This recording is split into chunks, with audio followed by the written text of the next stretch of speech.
Good morning, folks. I'm doing a garden update on September the 26th, 2013. And so this is how my winter garden is starting out. I've got a lot of broccoli over here. Pretty much all this that's not this creepy stuff, but some little herbs and things that Nikki's got in the garden. All the other plants like this, of course, are broccoli. And it's looking pretty good so far. Over here I've put some collards in the ground, and I realize I've put them probably way too close. We did this last year though. They came up very tight and close together. Still did really well. I should have probably had those spaced at least 2 feet apart really. And what I might do as soon as we dig the sweet potatoes out over here, I might actually maybe space those out just a little bit. I just went ahead and bought them, or I might just leave them there and put another set of them in the area where those sweet potatoes are. One of the things I wanted to point out this year though, and this is pretty cool. Right now I've got some spinach coming up. That's a little spinach. See, I think it looks like grass there coming up. Over here's some more. I just planted these, gee, I guess it was last Sunday. So this was like only 5 days ago. Those little things that look like grass there are spinach. And those of you who are seasoned gardeners will laugh when I tell you this. Last year was the first time I've ever tried to grow spinach. And I thought I'd bought grass seed by mistake. I said, I went to like a hardware store and bought spinach seed, and this stuff that came up started coming up looking like grass. And I said, oh gee, somebody sold me grass seed for spinach. I dug it all up, folks. What an idiot. And it actually was spinach. Well, this year I know better. What I did, of course I went on the internet. And what does spinach look like when it's coming up and it looks like grass? Of course, over here is kale. These little bitty guys here planted in the same day last Sunday.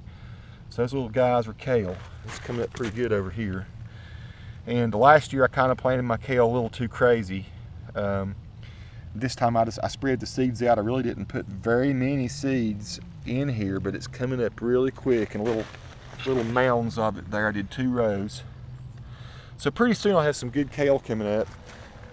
About the middle of October, it's when after the first frost, all these sweet potatoes are going to come up. We just followed what a guy from Purdue University said about bringing sweet potatoes out of the ground. He said wait till after the first frost. That usually happens about October 15th for us. So I will be digging sweet potatoes. I've got a really popular video out on YouTube now that shows how we dug our sweet potatoes last year and cured them. And there's a link to how you cure sweet potatoes, and it works flawlessly. So yeah, we got a big pumpkin over here that it's still growing pretty good. It's getting bigger. We had a good rain last night, so we only had 1 pumpkin grow this year, but it's a pretty cool pumpkin, and it's one that Dennis Griffin had. He's got some heirloom type seeds, and these are really awesome. It's real orange inside. It made the best pumpkin pie last year. So more sweet potatoes down here. Here's where I grew my sweet potatoes last year. So that's all sweet potatoes with the pumpkin kind of wrapping around them, and then a lot of weeds in there. But once again, I don't usually get in there and mess with the weeds in the sweet potatoes because I don't want to compact the ground. I just reach across and pull as many of them out as I can. And but last year the weeds honestly didn't affect the sweet potatoes too badly. So I think we're going to have a good crop. It looks like, is that one coming out of the ground here? Holy crap. If that's what I think, look at that, folks. Holy mess. That is a huge sweet potato coming, just bursting up out of the ground. I don't know what we're going to have in a couple weeks, but I'm thinking we're going to have a real good harvest with our sweet potatoes. I really worked this ground this past year and made it really soft, and I fertilized in there and mixed it up with Miracle Grow garden soil. And so I might need to go ahead and pull that guy up. He's huge and exposed to the sun. I did not realize we had one bursting forth from the soil. So yeah, that's my garden update for September 26th. Grapes still looking pretty good. I'm not going to belabor this anymore. This is first year asparagus here. That's second year asparagus, and that's how it looks. Pretty soon we'll be cutting these ferns off the top down to about a 6-inch little stalk there on the bottom. We usually wait for these things to turn orange. They usually turn yellow or orange, and then they kind of die, but we let them go ahead and pull all the nutrients and everything from the sun that they can. And then next year I'll be eating this. Last year we didn't eat it. We let it establish for 2 years. So we've got pretty good asparagus. It tasted great. I did pull some little sprigs off of it last year and eat it.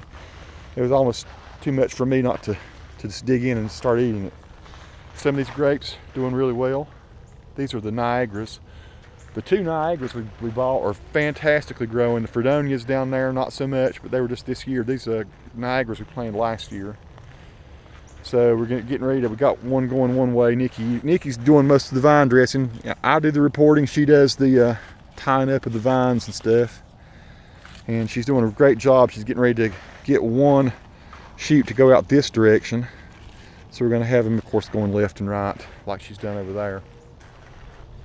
These muscadines, which are pretty popular North Carolina grape, are not doing quite as good as the other ones.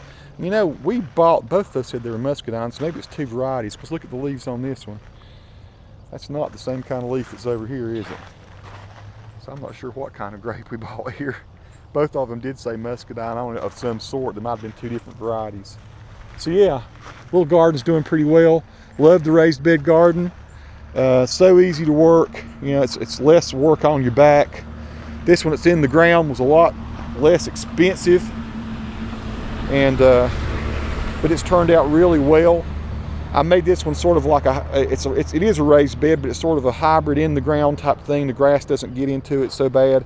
And I love just walking right down this little center aisle that I made for myself, so I can walk down through the middle of it. It's made with the very aged cross ties, so there should not be any creosote leakage or anything from that.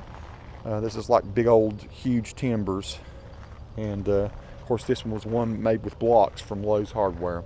Well folks, I'll be reporting back. I like to do these about every 2 weeks. It helps me keep track of my growing seasons and what works and what doesn't work. And I'll be reporting back and telling you how things go and how things taste when they start to come in. Happy gardening, be cool, peace to all.